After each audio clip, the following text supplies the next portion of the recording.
সম্মানিত ভিউয়ার্স, আজকের এই ভিডিওতে আমি আপনাদেরকে পুরাতন কামিজ দিয়ে কিভাবে একটি নতুন কামিজ কাটিং করতে হয় সেটা দেখাবো। কোনো ধরনের মেজারমেন্ট ট্যাপ আপনাদের এখানে ব্যবহার করা লাগবে না, সেটাই প্রসেস আমি এখন আপনাদেরকে দেখিয়ে দিচ্ছি। ফার্স্ট অফ অল আপনারা যে নতুন কাপড়টা আছে নিচে ডাবল ভাঁজ করে রাখবেন। এরপর কামিজটাকে সুন্দর করে এরকম মাঝখান দিয়ে একটা ভাঙ্গা দিয়া এই নতুন কাপড়ের উপরে এরকমভাবে সুন্দর করে ভাঁজ করে রাখবেন। দেখতে পাচ্ছেন আমি কিভাবে সুন্দর করে ভাঁজ করে রাখছি। তারপর এখানে বগলের নিচে মার্জিন দিবেন, দেওয়ার পরে এভাবে রাউন্ড করে মার্জিন দিবেন, আর এখানে সাইডের ফাড়া হবে, এখানে একটা মার্জিন বসিয়ে দিবেন। তারপরে এভাবে নিচ দিয়ে 1 ইঞ্চি পরিমাণ বাড়তি রাখতে হবে, আর এভাবে আর উপর দিয়ে শোল্ডারের জন্য 1/2 ইঞ্চি পরিমাণ বাড়তি নিতে হবে। নেওয়ার পরে এখানে এভাবে মার্জিনগুলো সাজিয়ে নিতে হবে। এই শোল্ডার যেটা মাপটা আছে তার থেকে 1/2 ইঞ্চি বাড়িয়ে নিতে হবে। নেওয়ার পরে এই মার্জিনগুলো এরপরে স্কেল দিয়ে সুন্দর করে টেনে নিতে হবে। এভাবে আমি টেনে নিচ্ছি, মার্জিনগুলো দেখাচ্ছি আপনাদেরকে। তো মার্জিনগুলো টেনে নেওয়ার পরে এখানে হিপের মার্জিনটা টেনে নিতে হবে, নিচে ফাড়া হবে। এভাবে স্কেল দিয়ে আপনাদেরকে শেপ করে নিতে হবে সুন্দর করে, ঠিক আছে।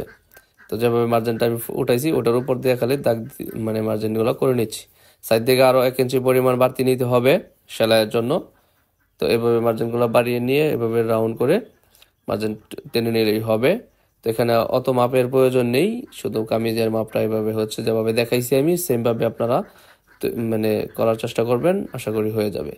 তো আমি মার্জিনটা টেনে কাটিং করে নিচ্ছি। আবার দেখতে পাচ্ছেন একবারে সহজ নিয়ম, কোনো ধরনের মাপেরই প্রয়োজন নেই। দেখতে পাচ্ছেন হয়ে গেল। কিন্তু এরকম পুরাতন একটা কামিজ নেবেন আর এভাবে ভাঁজ করে দিবেন, দেখবেন হয়ে গেছে কামিজ কাটিং করা, ঠিক আছে। তো এখানে আমি কাটিং করে নিলাম। এখানে আবার গলার কাটিং করতে হবে। তো সবকিছু A to Z দেখাচ্ছি আপনাদেরকে। তো গলাটা কাটিং করার জন্য সেমভাবে এই কাপড়টা নিব, এটার উপরে যেভাবে গলাটা আছে, অথবা আপনারা এমনিতেই কাটিং করে নিতে পারবেন। তারপর আমি পুরাতন কামিজটাতেই দেখাচ্ছি। এখানে পিছনে গলাটা 5 ইঞ্চি আছে, আর এটা আছে 3.5 ইঞ্চি। তো এখানে আরো 200 পরিমাণ কম কম নিয়ে কাটিংটা করতে হবে, ঠিক আছে। তো এখানে 3.5 ইঞ্চি আছে, এখানে 3 ইঞ্চি 200 কাটিং করব।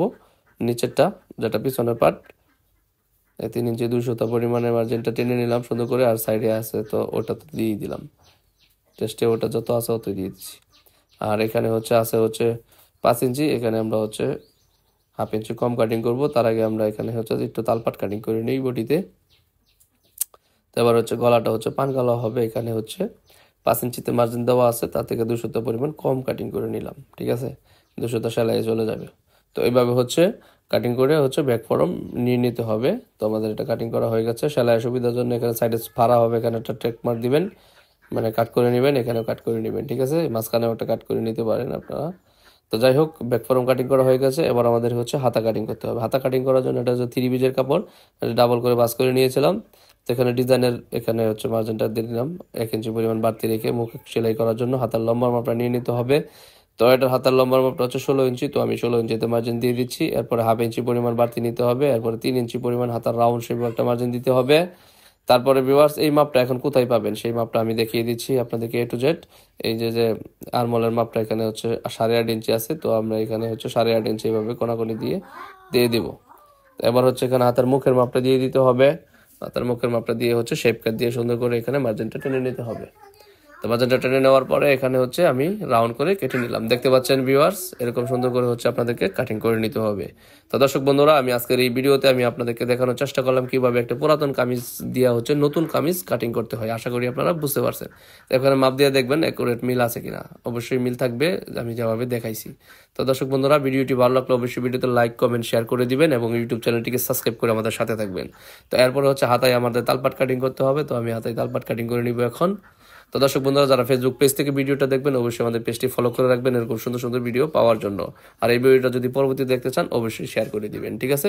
তো আজকের মতো এখানে বিদায় নিব। দেখা হচ্ছে নেক্সট ভিডিওতে। আবারও আপনাদেরকে বলে দিচ্ছি আমাদের ইউটিউব চ্যানেল এবং ফেসবুক পেজ দুইটাই সাবস্ক্রাইব এবং ফলো দিয়ে রাখবেন, ঠিক আছে। তো সবাই ভালো থাকুন, সুস্থ থাকুন। আসসালামু আলাইকুম ওয়া রাহমাতুল্লাহি ওয়া বারাকাতুহু।